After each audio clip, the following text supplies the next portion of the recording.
Welcome back to Echoes of Ihsan, where we like to explore all sorts of fascinating concepts and ideas. Mm. And today we are diving deep into the world of Imam Al-Ghazali. Oh, fantastic. I mean, his name is just synonymous with Islamic philosophy and spirituality. Yeah. So to guide us through this deep dive, we've got this incredible book from 1922 Oh, wow. that really gets to the core of his life and teachings. It breaks down some of his most influential ideas about morality and religion. It's like a window into his world. It really is like having a direct line to one of the most brilliant minds of the Islamic Golden Age. I mean, what's so amazing about Al-Ghazali is that his work, it just goes beyond any one place or culture. Yeah, his influence is just I incredible. mean, his ideas resonated not just within the Muslim world, but even influenced some big names in European thought like Thomas Aquinas and Pascal. Yeah, think about it. Someone whose ideas still resonate like centuries later, Yeah. and they shaped philosophical thought across continents. Wow. It's mind-blowing. It really sets the stage for just how impactful his work is. Absolutely. The book starts off with this fascinating journey through al-Ghazali's life, really putting him into his historical context. Okay. Born in 1058 AD in Tus Khorasan, which is present-day Iran, Right. he lived during this period of incredible intellectual and cultural flourishing in the Islamic world. The Golden Age. The Golden Age, exactly. Libraries overflowing with knowledge, scholars debating ideas, new discoveries, pushing the boundaries of science and philosophy. A really dynamic period. So dynamic, and Al-Ghazali was right at the forefront of it all. And he received like a very traditional education in Islamic jurisprudence and theology, Hmm. and quickly rose to become a renowned scholar in Baghdad. Of course, Baghdad at that time was, the center of learning, really a global hub. A global hub, like think of it as the Silicon Valley of the 11th century. It was this incredible center of innovation and intellectual exchange, drawing scholars and scientists, thinkers from all over the world. Al-Ghazali's just sharp intellect, and his profound understanding of Islamic law and theology made him a leading figure in this vibrant intellectual landscape. Yeah, he was at the top of his game. Top of his game, absolutely. Yeah. But then the story takes kind of a surprising turn. Mm. The book describes this period where Al-Ghazali goes through an intense spiritual crisis. A spiritual crisis. He starts questioning everything, like all that he learned and achieved. Wow. That's a big deal for someone in his position. Right. He had all the intellectual tools of his time, He had it all. but something was missing. Yeah, like he climbed to the top of the ladder, but it's leaning against the wrong wall. Exactly. It's this classic story of a soul searching for deeper meaning. Hmm. And his crisis, it was similar to the philosophical doubts that Descartes would have centuries later, like a fundamental questioning of the nature of knowledge and the limits of human reason. Hmm. And this questioning led him on this incredible journey of self-discovery. He turns to Sufism. Sufism, that mystical tradition within Islam. Right. Seeking knowledge through spiritual experience and direct connection with the divine. And he actually, stepped away from academia. Really? Yeah. Embarked on this period of intense introspection, immersing himself in prayer, meditation, and spiritual practices. It was a pretty radical move. It really was, especially for someone like him, so respected in academia. Exactly. And after years of deep contemplation, he returned to teaching, but with a completely transformed perspective. He really began to emphasize this idea of spiritual insight going alongside intellectual understanding. So true knowledge for him had to involve both the head and the heart. It's like he took his intellectual brilliance Yeah. and combined it with the depth of his spiritual experiences, creating this holistic approach to knowledge and self-transformation. It's about recognizing that reason and logic are essential, but not enough on their own. They need to be balanced with intuition, with spiritual insight, the direct connection with the divine. And it's a message that resonates, especially in our world today, with so much information everywhere. It's easy to get lost in facts and figures. But Al-Ghazali, he reminds us to cultivate that inner wisdom, the wisdom that allows us to discern what's true, from what's false, and to really live a meaningful life. Mhm. And so the book goes on to discuss Al-Ghazali's views on the nature of man, exploring what it actually means to be human in the context of the divine. That's a big question. It is. And Al-Ghazali, he believed that humans, we have this really unique position in creation. Mm-hmm. We are endowed with qualities that really set us apart. Qualities like our capacity for knowledge. Exactly. He emphasized the power of the human mind to understand the world, to grasp abstract concepts, to reason and make choices. He saw this capacity for knowledge as a gift from God, a reflection of the divine intellect within us. It's like a spark of the divine within each of us. It is.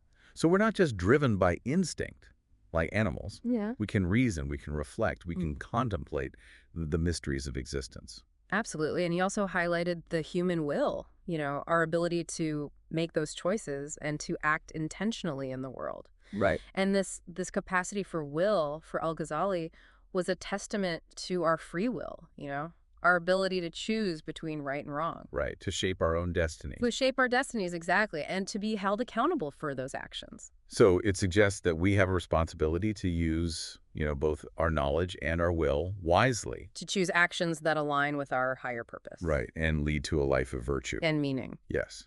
But Al-Ghazali, he also acknowledged the darker side of human nature. Oh, of course. Nobody's perfect. Nobody's perfect. Right. He delved into the complexities of the human psyche. Recognizing that we also harbor these tendencies that can, lead us astray. They can.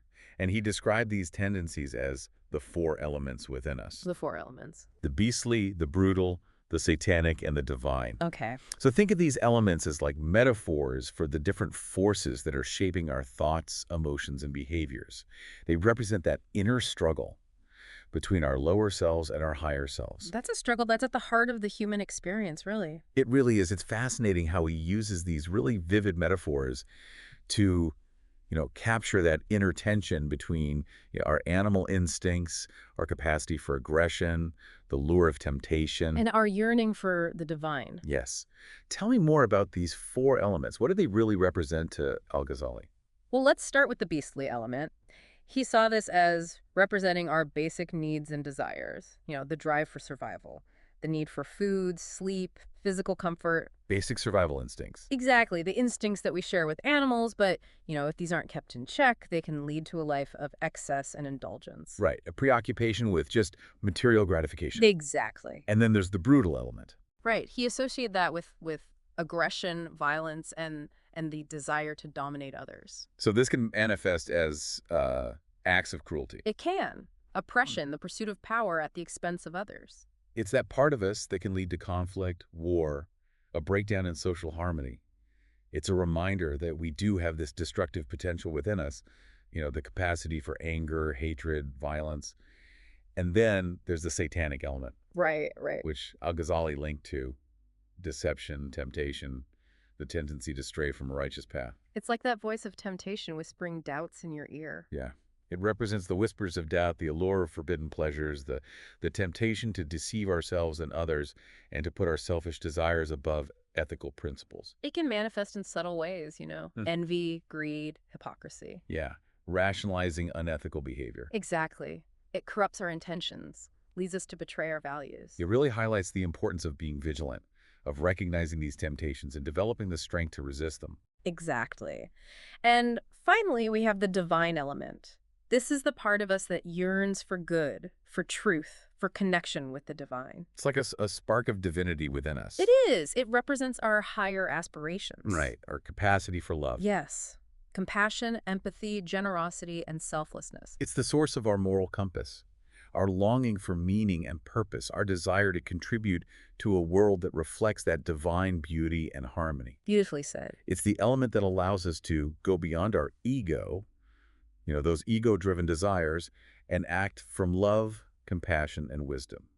Al-Ghazali believed that by nurturing this divine element, we could overcome the other 3. Negative influences. And live a life that is pleasing to God. So it's about recognizing that we have a choice, right? We're not just puppets of our instincts, slaves to our desires. We can choose which elements to feed and which to starve. It's that choice that is at the very heart of the human experience. Cultivating self-awareness, engaging in those spiritual practices, Right. aligning our will with God's will. It's powerful. It is. It's a message of hope and empowerment, a reminder that we have the potential to overcome our limitations and to really manifest those divine qualities that reside within us. I love that. Now, the book also touches on the question of human freedom and responsibility, a topic that always sparks some deep reflection. Yeah. What did Al-Ghazali have to say about this interplay between our own choices and the will of God? Well, it's a question that's puzzled theologians and philosophers for centuries. Yeah. How do we reconcile, the concept of God's will, like this all-encompassing will, with our own sense of free will, our own agency? Yeah. It's something we all kind of grapple with at some point, right? Yeah.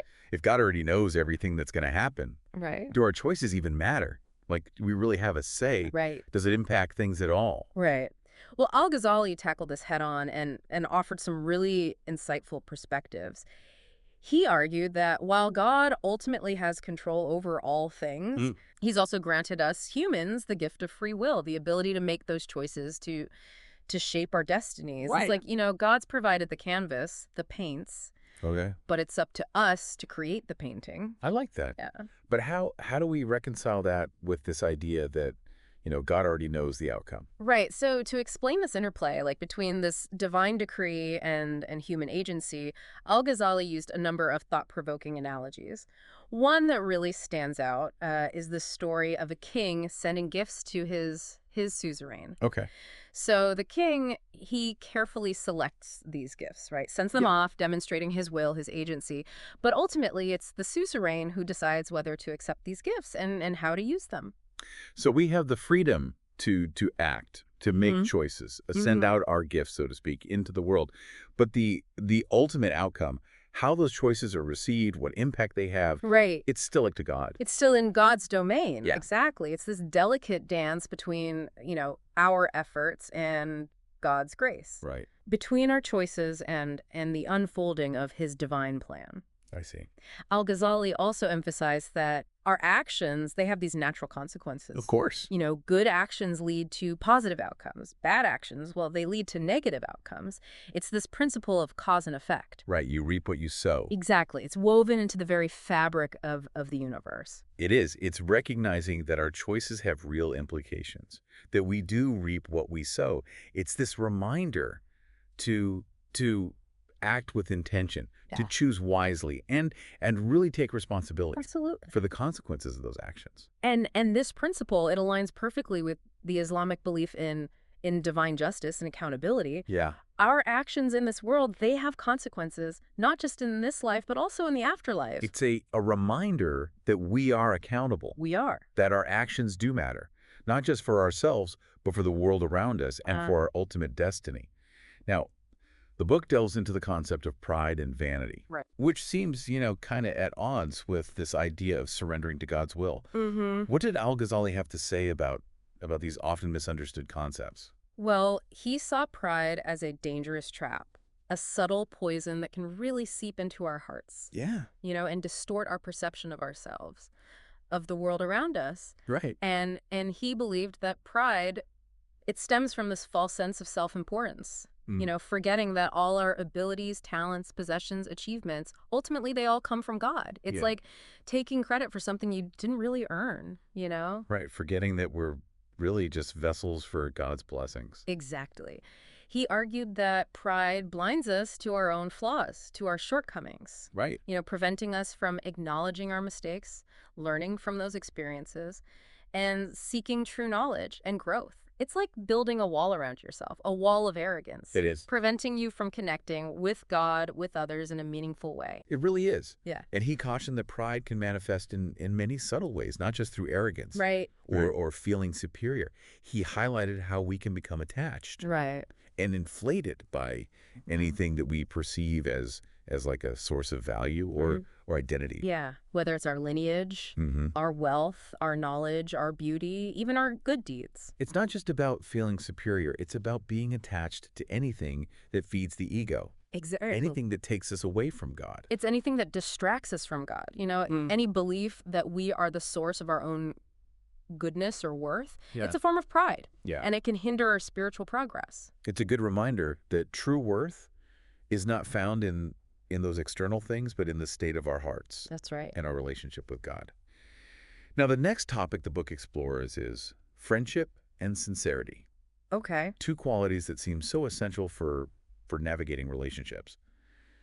What wisdom did Al-Ghazali offer on these? He believed that true friendship is a precious gift, a divine favor that should be, cherished, nurtured. He saw it as an essential part of the spiritual journey, emphasizing surrounding yourself with good company. Yeah. People who uplift, inspire us, people who remind us of our higher purpose, who support us on our path to God. It's about being intentional with those relationships, choosing friends who can really help us grow Exactly. spiritually, who can challenge us to become better. Yeah. And help us stay focused on what really matters. He stressed that our friends, they have a profound impact on us. Yeah, they do. Our thoughts, actions, our character. It's a powerful reminder to really be mindful of the company we keep. Absolutely. The people we surround ourselves with, they can shape our values, our beliefs, our outlook on life. They really can. He also emphasized the importance of sincerity in friendship. Yeah. Cautioning against those friendships for personal gain. Right, or just to stroke our egos. So it's about approaching friendships with a pure heart, a genuine desire for connection, mutual support, and shared growth. That's it. Seeing our friends as fellow travelers on the spiritual path. Yeah. Companions. Companions, exactly. To help us navigate the challenges. Right. And celebrate the victories. He believed that true friendship, it's rooted in respect, mutual love, compassion, and a shared commitment to seeking God's pleasure. It's a good reminder that our relationships are a reflection of our own inner state. Absolutely. And by cultivating sincerity, kindness, compassion in our hearts, we can create this ripple effect. So it goes outward. Enriching those relationships. It's right. Contributing to a more harmonious world. Now, the book delves into the nature of love, a topic that's just fascinated people for centuries. Yes. I'm curious to hear what Al-Ghazali, with his deep understanding of the human heart and the divine, what he had to say about this powerful emotion. Well, he had a really comprehensive view of love. He believed that love stems from this deep desire for continuity, for perfection. Okay. He examined the various forms of love, starting with the love for family, Okay. which he saw as an extension of our instinct for self-preservation. Yeah. This desire to see our lineage continue, a part of ourselves live on in future generations. It's fascinating how he links something so, profound, so complex. I know, right? As love to this instinct. His primal instinct for survival. Yeah, it's incredible. For survival, for perpetuation. It really highlights how deeply rooted love is in the human experience. Then he moved on to explore the love for our benefactors. Okay. Those who have shown us kindness, generosity, and support. Yeah. And he believed that this form of love arises from recognizing their goodness, toward us, acknowledging the impact they've had on our lives, and feeling gratitude. Yeah. A natural sense of gratitude and loyalty. It's about recognizing the value they bring to our lives. Yes. And feeling that appreciation. It's a reminder to cultivate gratitude. Yes. To acknowledge those who helped us along the way and pay it forward. Right. Extending that kindness to others. Yes. And finally, he explores the love for beauty. Okay. Which he saw as an expression of our longing for perfection, for harmony. Yeah. We're drawn to beauty in all its forms, whether it's in nature, art, music, or even in human interaction. Right. Because it offers us this glimpse of that divine perfection that our souls crave. So experiencing beauty can be like a bridge to a deeper spiritual experience. Exactly. And having explored all these different manifestations of love, right. Al-Ghazali leads us to the ultimate source. An expression of love, okay. Love for God. This is where his teachings become so transformative. What did he view as the essence of this divine love, and how did he suggest we cultivate it? He believed that the love for God arises from contemplating God's attributes. Right. His perfection, his beauty, his mercy, his all-encompassing love for his creation. It's about recognizing, appreciating those divine qualities that are reflected in everything around us, allowing those qualities to fill our hearts with awe, gratitude, and devotion. So it's not just about following rules, or performing rituals out of obligation. It's about cultivating this deep, this personal, this heartfelt connection with God. Based on love. Based on love, admiration, recognition of his infinite beauty. And goodness. And goodness, exactly. It's about experiencing God's love directly, allowing it to permeate our being, letting it guide our thoughts, Yeah. our actions, our relationships. It's realizing that the source of all love resides within us, Yes. that we are inherently connected to the divine, and by nurturing that connection, we can experience a love that's transformative, liberating. Beautifully put. Now, the book also touches on this concept of sincerity.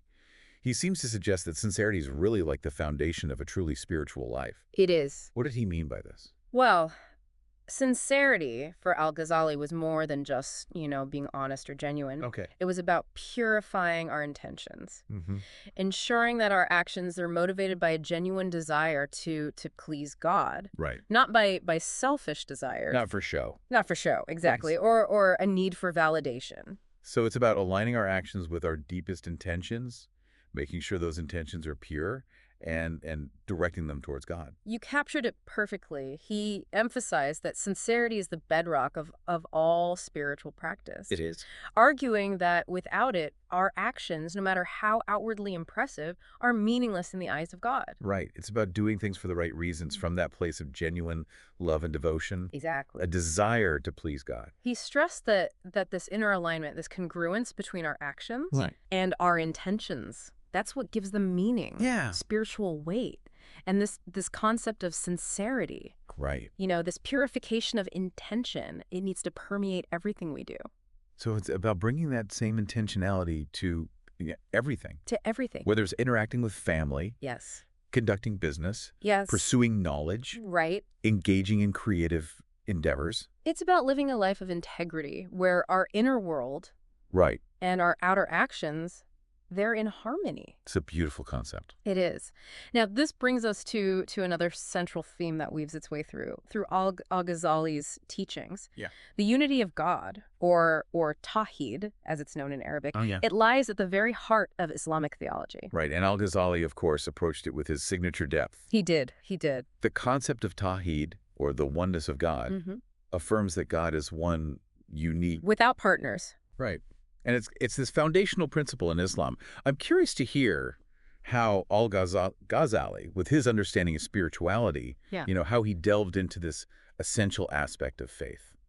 Well, he broke down the concept of Tawhid, into 4 stages of belief. Okay. And the first stage is simply uttering the words, "There is no God but God," Right. but without truly internalizing their meaning. So it's more than just lip service. It is. It's more than just lip service. It's about moving beyond rote repetition Right. to a deeper understanding of what those words really mean. It's about really internalizing those words. Yes, exactly. And the second stage, according to Al-Ghazali, is understanding the intellectual concept of God's oneness. Okay. This is where, we engage our minds, Right. exploring the theological arguments that support the concept of Tawhid. So it's about using our intellect to strengthen our faith, not just blindly accepting, but seeking a deeper understanding.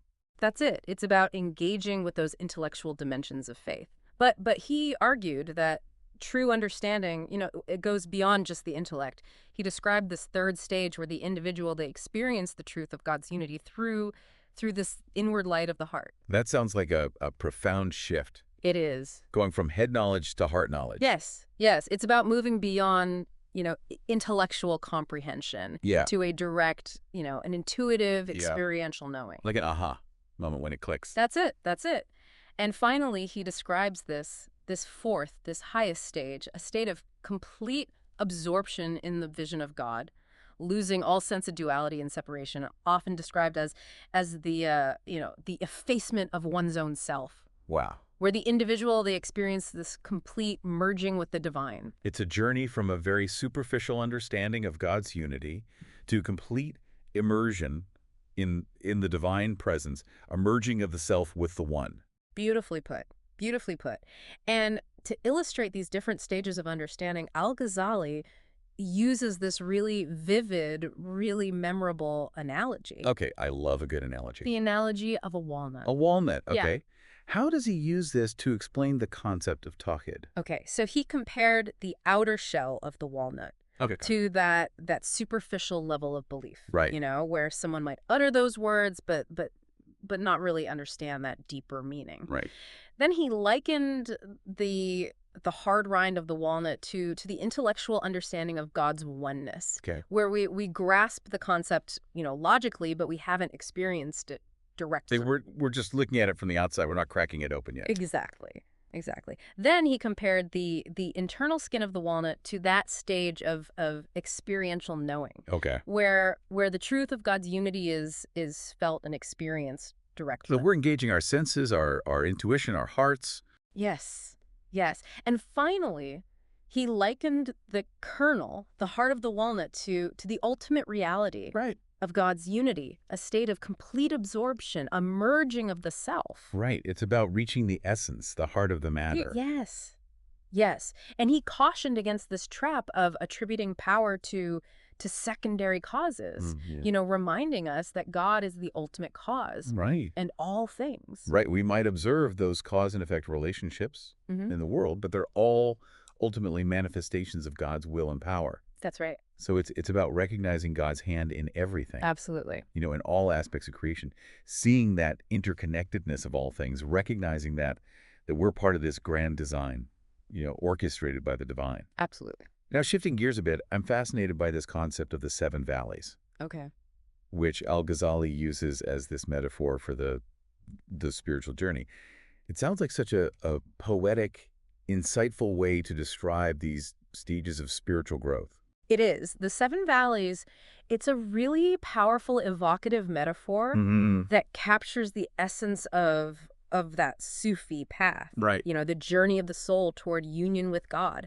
And each valley, it represents a distinct stage Okay. of spiritual development with its own challenges, Right. insights, and triumphs. It's a map, Okay. for navigating that inner landscape of the soul. Okay. I'm eager to hear more about these valleys. What are their names and what do they represent? Okay, so the first valley, it's the Valley of Knowledge. Okay. This marks the very beginning, Okay. of the spiritual journey. Okay. This is where the seeker begins to acquire that knowledge of God, Okay. his attributes, Yeah. and the reality of the spiritual realm. So it's a stage of exploration. It is seeking knowledge, Right. asking questions, Yep. opening yourself up to new ways of seeing, Of understand. of understanding the world. It's Yeah. about cultivating this thirst, Yeah.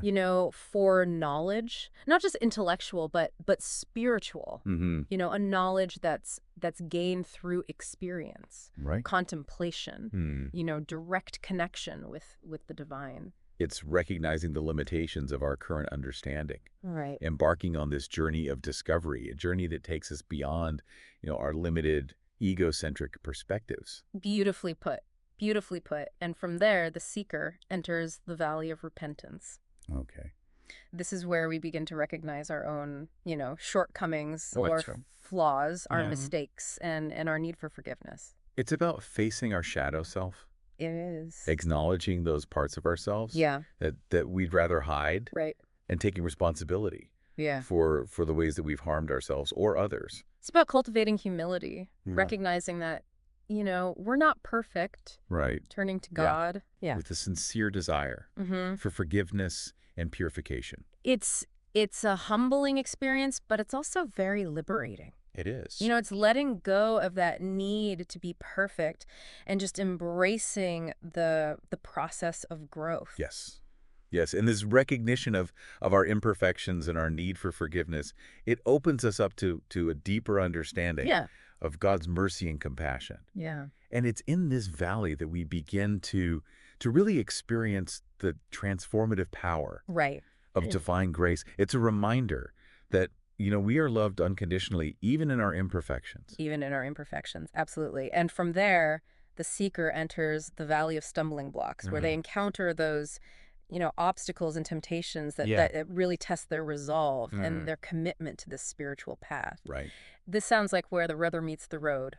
What kind of obstacles, temptations? Well, they're as varied as the individuals. Who walk the path. It could be the allure of of worldly possessions, the desire for status, for recognition, the pull of old habits, old patterns, the emergence of doubts and fears, or even the influence of negative people or environment. So it's about recognizing those things that can distract us from our spiritual goals. Yeah. Those things that can tempt us to stray. Yes. And developing the strength to resist. Exactly. Staying focused on that ultimate goal, which is union with God. Yeah.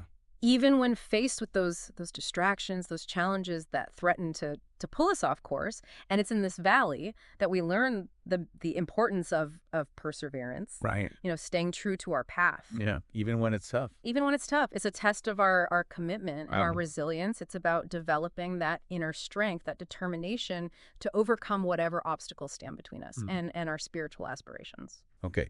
And what about the Valley of Tribulations? This sounds particularly challenging. It is. The Valley of Tribulations, this is where, we face those inevitable trials. Right. Hardships. Yeah. That are part of the human experience. This is where we confront loss, suffering, illness, betrayal, disappointment. Right. All those. All those challenges that life throws our way. It's not about avoiding suffering. It's not. But about learning to navigate it. Right. With grace, resilience, and trust in God. You've got it. Yeah. Recognizing that those trials, they're not meant to break us. Right. But to refine us. Yeah. To purify our hearts. Yeah. And to deepen our reliance on God. It's through these challenges that we learn to let go of our attachment to worldly comfort. Right. And security. And to surrender to a power that is greater than ourselves. Yeah, absolutely. Yeah. It's a reminder that, even when we feel lost and alone, God is with us, guiding us, supporting us, working through us. And then the Valley of the Thundering, this one sounds very dramatic. It can be. It can be. The Valley of the Thundering, this is where the seeker experiences this profound sense of awe and wonder. Okay. At the majesty, the power, the immensity of God. This is a stage where our limited egocentric perceptions, they're just shattered. Wow. As we come face to face with this overwhelming grandeur and mystery. It's about letting go of that need to understand everything, to control everything. It's surrendering to the mystery. It is. The vastness of creation. Yeah. And that incomprehensible nature of God. You've got it. Yeah. You've got it. It's a humbling experience, but also an exhilarating one. Yeah. It's recognizing our smallness in the face of the infinite. Right. Yet at the same time feeling deeply connected. Right. To the source of all creation. It's like a paradox, this merging of opposites. It is. Right, where we feel small, but also profoundly connected to something so vast and eternal. Yes. Yes. It's a profound shift, a letting go of our limited egocentric worldview and an opening to a new way of seeing, of experiencing reality. Okay. And then comes the Valley of Abyss, even more mysterious. It is. The Valley of Abyss, this is the stage where the seeker experiences a sense of complete annihilation of the ego, a merging with the divine. That transcends all duality, all separation. So it's about recognizing our oneness with God. It is. It's about letting go of our sense of individuality and recognizing that oneness. Right. Our true identity is not separate from God. It's not. It's found in Him. Right. Exactly. It's a state of pure unity, complete absorption in the divine presence. It's a mystical experience, defies description. Sounds like it. And finally, the journey culminates in the Valley of Hymns.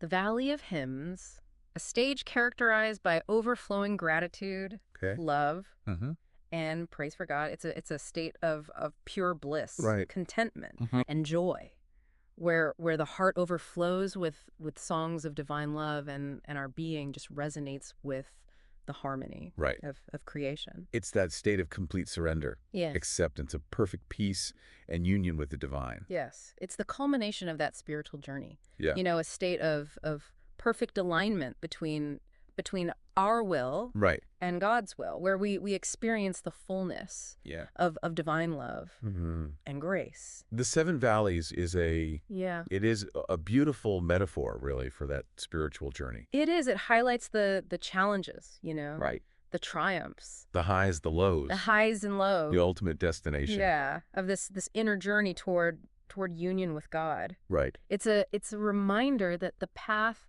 Well, it's not always easy, but the rewards are beyond measure. They are.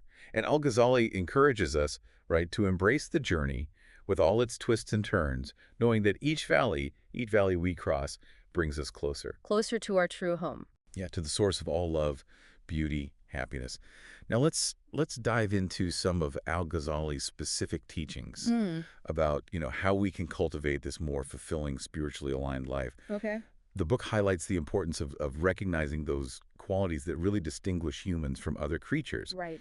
What did he see as those hallmarks of human nature? Well, we've already touched upon some of them, like our capacity for knowledge, will, and intellectual abstraction. We have. Hmm. Can you elaborate on how these qualities, set us apart and shape our unique role in creation? Sure. Al-Ghazali, he believed that these qualities, they're gifts from God, Okay. reflections of those divine attributes within us. Right. Our capacity for knowledge allows us to understand the world around us, grasp those complex concepts, reason, make choices, seek truth. It's a testament to the power of the human mind, a mind that's capable of reflecting upon itself, contemplating those mysteries of existence and striving to comprehend the nature of the divine. So our minds aren't just, tools for survival or for manipulating the physical world. They're also instruments for spiritual exploration. They are. For seeking a deeper understanding of ourselves, our purpose, our relationship with God. Exactly. And our capacity for will. Right. Our ability to make choices. Well, this distinguishes us from creatures that are, driven purely by instinct. Right.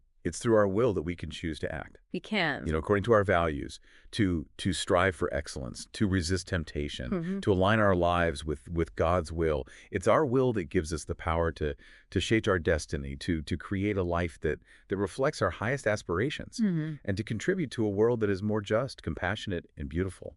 Absolutely. It's a reminder that we're not simply products of our environment or puppets of our circumstances. We have the power to choose, to act, to create, and to make a difference. But as we discussed earlier, Al-Ghazali also recognized that darker side of human nature, those tendencies that can lead us astray. Yeah. He described these as the four elements. Right. The beastly, the brutal, the satanic, and the divine. Exactly. He used this imagery of the four elements to illustrate that inner struggle between, our lower and higher selves, that constant push and pull between, our base instincts and our divine aspirations. He saw the beastly element as representing those basic needs, the desires, for food, sleep, comfort, physical gratification. Basic survival instinct. Exactly. The instincts we share with animals, those primal urges. Essential for survival, but they can lead us astray if we allow them to dominate our lives. It's about finding that balance, recognizing those needs are important, but not letting them control us. That's it. And then there's the brutal element. He associated that with aggression, violence, the desire to dominate others. And that can manifest in many ways. It can. From outright acts of cruelty to more subtle forms of manipulation. Yes. It's the part of us that can lead to conflict, to war, and a breakdown of relationships. The breakdown of communities. Yeah. It's a reminder that we have the capacity for both great love we do and great destruction. Yes. And we need to be mindful We do. of this element within us. Absolutely. And then there's the satanic element, which he linked to deception, temptation, and that tendency to stray from righteousness.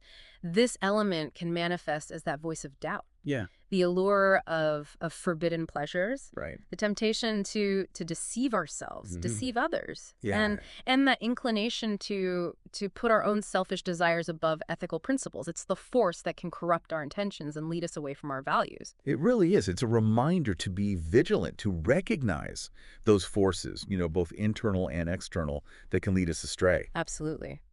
And finally, there's the divine element, that part of us that yearns for goodness, for truth, for connection with the divine. This element represents those higher aspirations, our capacity for love, compassion, empathy, generosity, selflessness. It's that spark of divinity Good spark. within us. Yeah. The source of our moral compass, and the driving force behind our desire to live a meaningful, fulfilling life.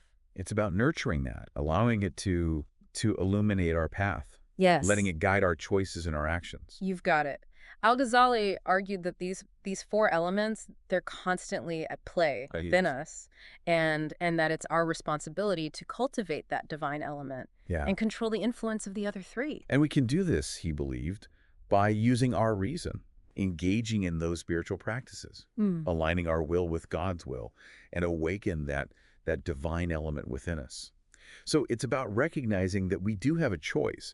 We're not just victims of our circumstances or slaves to our lower impulses. Right. We have the power to choose which elements we feed and which we starve. That choice, as you said earlier, lies at the very heart of our spiritual journey. Beautifully said.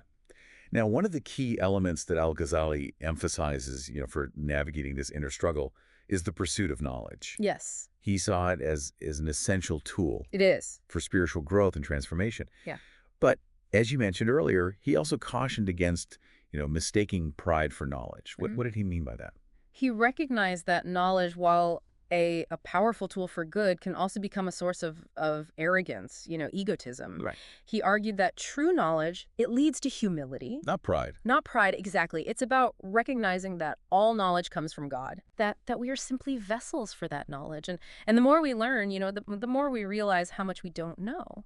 It's about approaching learning with this sense of awe and wonder, Yes. with a recognition that there's so much that we don't know, and being humble, being humbled by those mysteries of existence. Absolutely. He emphasized that true knowledge, it's not just about accumulating facts. It's Yeah. about deepening our understanding of ourselves, our purpose, our relationship with the divine. So letting knowledge illuminate our path, Yes. guide our actions, transform our hearts. It's about recognizing that the pursuit of knowledge is not an end in itself, Right. but a means of drawing closer to God. Now, another theme that Al-Ghazali explored in depth was this complex interplay between divine decree and free will. Yes. It's a question that's puzzled theologians and philosophers. How did he navigate this, seemingly paradoxical concept? Well, he acknowledged that it's a complex issue, one that can't be easily resolved Right. through simple explanations or formulas. He used a number of analogies to illustrate this delicate balance, Yeah. Between God's ultimate power and control and our own capacity to make choices and shape our destinies. And one of the analogies that you mentioned was the story of the king sending gifts to his suzerain. Right. Can you elaborate on how that analogy sheds light on this interplay between divine decree and human agency? Sure. He used this analogy to highlight that while we have the freedom to act, to make choices, to exert our will in the world, the ultimate outcome of those actions, it's still within God's domain.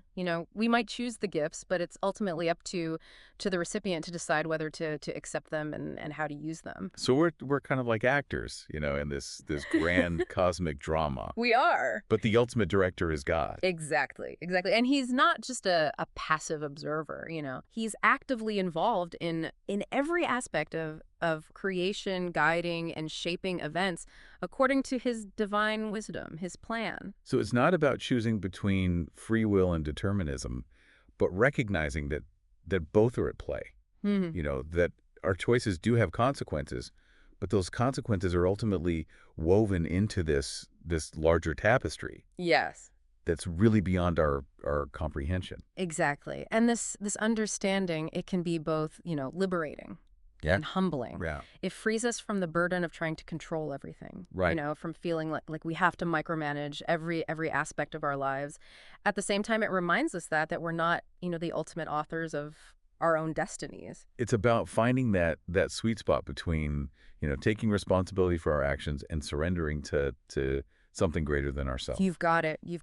And this understanding, it can lead to a deep sense of peace and trust. This recognition that even when things don't go according to our plans, even when we face those challenges, those setbacks, we are still held within the loving embrace Right. of the divine. Absolutely. It's about letting go of that illusion of control and embracing the mystery, Yeah. of the unfolding of God's plan. His. Knowing that even when we don't understand, we can trust that he's always guiding us. He is. Towards our highest good.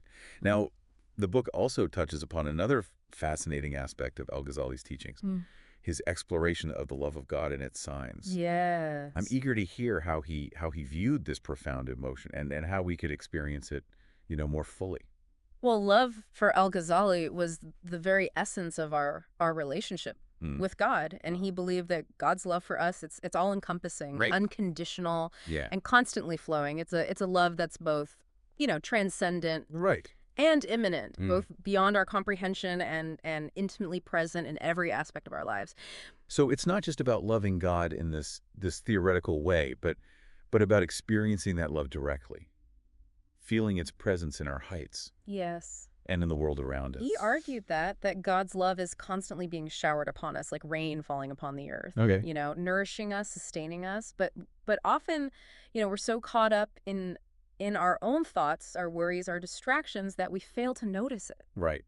We fail to feel that warmth. We do. It's like we're standing under a waterfall of love, but we're too busy looking at our phones to even notice. That's a great analogy. Wow. And Al-Ghazali, he offers so many practices and insights for cultivating that deeper awareness of God's love, He did. for opening ourselves to its transformative power. What did he suggest we do to experience God's love in our lives? He emphasized, cultivating a heart that is receptive to love. Okay. A heart that's free from those blockages Right. of pride, Mhm. resentment, Yeah. negativity. Mhm. He also stressed the importance of spending time in nature, Of course. contemplating that beauty, Mm-hmm. that order of creation, and recognizing the signs of God's love and wisdom. It's all around us. It is. Right. Woven into everything. It is. It is. He also encouraged us to contemplate the attributes of God. Right. His perfection, Mhm. his mercy, His compassion. his compassion, his generosity. His love for his creation. Yeah. It's about filling our minds and hearts with those thoughts Yeah. and allowing them to really penetrate our being, to transform our perception. Yes. And to awaken that sense of awe, gratitude, and love. Yeah. He also emphasized the importance of engaging in acts of service and kindness, Yeah. recognizing that love isn't just a feeling. It's not. It's a verb. It's something we express through our actions. Exactly. It's about extending that love outward, letting it flow through us Yeah. and touch the lives of others. Right. Recognizing that we're all interconnected. Our actions, they have this ripple effect, They do. And by expressing love, kindness, Yeah. we contribute to a more harmonious, Compassion. a more compassionate world. Absolutely.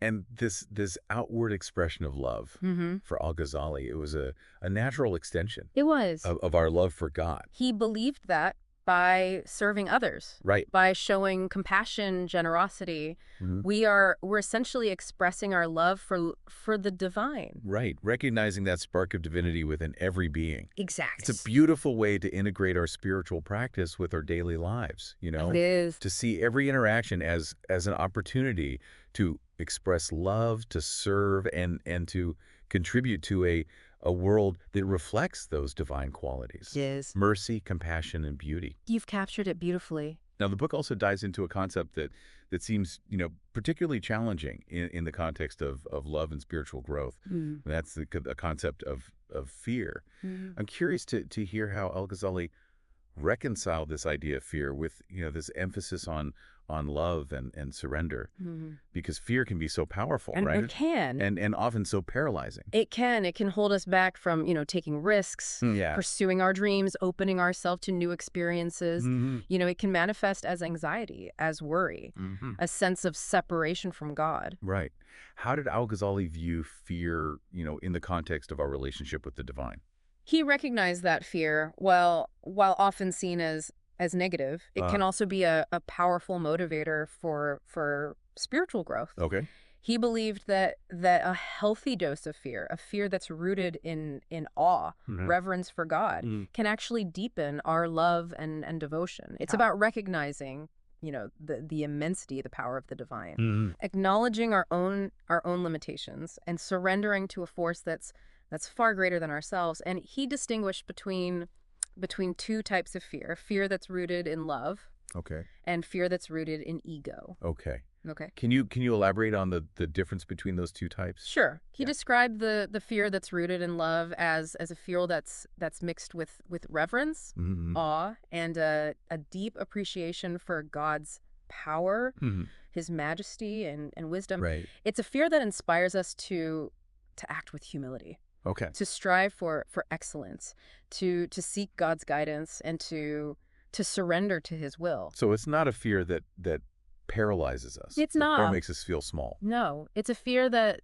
motivates us to become better versions of ourselves, Right. to live in alignment with our values, and to strive to please, the one we love. Absolutely. It's a fear that inspires us to rise to the occasion, It does. to step out of our comfort zones, Mm. to embrace those challenges with courage and determination. Yeah. And what about the fear that's rooted in ego? How does that differ? He described that type of fear as a fear that's rooted in a sense of separation from God. Yeah. A fear of punishment, a fear of failure, a Yeah. fear of the unknown, Yeah. a fear of losing control. Mhm. It's a fear that often leads to anxiety, to worry, self-doubt, and this reluctance to fully embrace the spiritual path. It keeps us stuck. It That keeps us matters. from taking risks, from pursuing our dreams. Exactly. Exactly. And this type of fear, he argued, it can become a major obstacle to spiritual growth. It keeps us trapped in this cycle of negativity, of self-sabotage, and resistance to change. So recognizing the difference between those two types of fear is so key. It is. Right. Cultivating the fear that is rooted in love and reverence for God, Mm.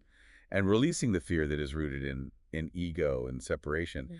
Absolutely. And he offered many practices and insights, for transforming fear into a catalyst for spiritual growth. Mhm. He emphasized remembering God's mercy, his compassion, recognizing that even when we make mistakes, even when we stray from that path, Mm. God is always there to guide us back, to forgive us, and to help us grow. It's a beautiful reminder that we are never alone, that even in our darkest moments, God's love is always there, offering us solace, support, Yes. and a path back to wholeness. Yes.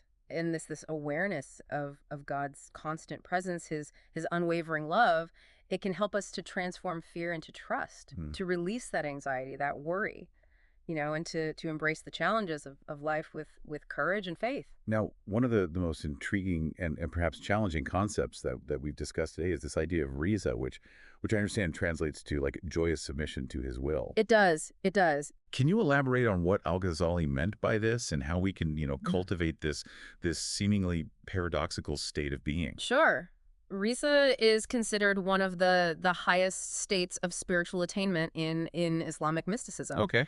A state of complete surrender to God's will, a state of radical acceptance of whatever life throws our way, and a state of profound contentment and joy, even in the face of adversity. It sounds almost superhuman to be able to experience joy and contentment amidst suffering and loss.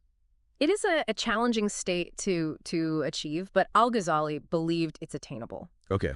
Through consistent spiritual practice, Mm-hmm. purification of the heart, Right. and a deepening of our love and trust in God. He described Riza as a state where our own will, it becomes completely aligned with God's will. Okay. Where we no longer resist that flow of life, but instead we embrace it Right. fully Yeah. with an open heart Mm. and a deep sense of gratitude. It sounds like a state of complete liberation, a release from the ego's constant need to control, to resist, Yeah. to manipulate. Exactly. It's a state where we let go of our attachment to outcomes. Right. Where we surrender to that mystery of the unfolding of God's plan. Yeah. And where we trust that even when we don't understand why things are happening the way they are, God is always guiding us Towards our highest good. towards our highest good. Exactly. It's about recognizing that even in the midst of pain, of suffering, there's a deeper beauty and wisdom at play, a divine orchestration that's beyond our comprehension. You've got it. You've got it. And this recognition, this radical acceptance, it can lead to this profound sense of peace. Yeah. A peace that transcends, the ups and downs of worldly life. Right. A peace that is rooted in the unwavering certainty of God's love and presence. It's a peace that is not dependent on those external circumstances, but emanates from within, from a Yeah. heart that's aligned with the divine. Exactly. And Mhm. Al-Ghazali believed that this state of Riza, it's not just an abstract concept, Right. but a tangible reality that can be experienced, Right. through dedicated spiritual practice. and a deepening of our relationship with God. So it's not about, you know, passively accepting whatever happens, but about actively engaging, Mm. you know, in practices that purify our hearts, Yes. that align our will with God's will, Right. and open us up to that experience of divine love. Exactly. It's about cultivating a mindset of surrender, Yeah. of gratitude, Mhm. of trust in the wisdom of the divine. Oh, yeah.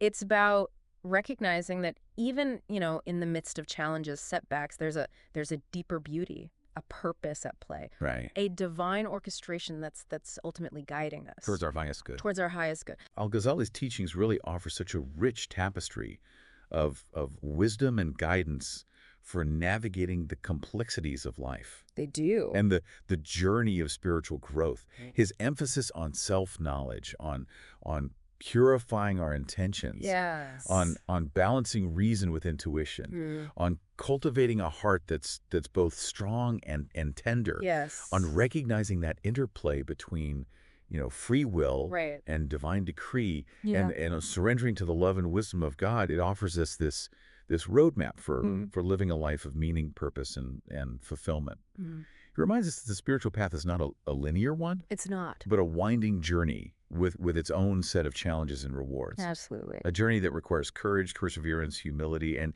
really an unwavering commitment to seeking truth That's it. and aligning our lives with the divine. And as we conclude our deep dive into the world of Imam Al-Ghazali, I want to leave you with a few questions to ponder. What resonated most deeply with you from our conversation today? What insights or teachings stood out as particularly relevant to your own life, to your spiritual journey? Right. And what steps can you take today, even small ones, to integrate those teachings into your daily life and to deepen your connection with the divine? Thank you for joining us Yes. on this journey into the heart of Al-Ghazali's teachings. It's been a pleasure. May his wisdom continue to illuminate our paths and inspire us to live lives of love, of service, and devotion to the one who is the source of all beauty, truth, and goodness. Until next time, keep seeking, keep questioning, and keep loving.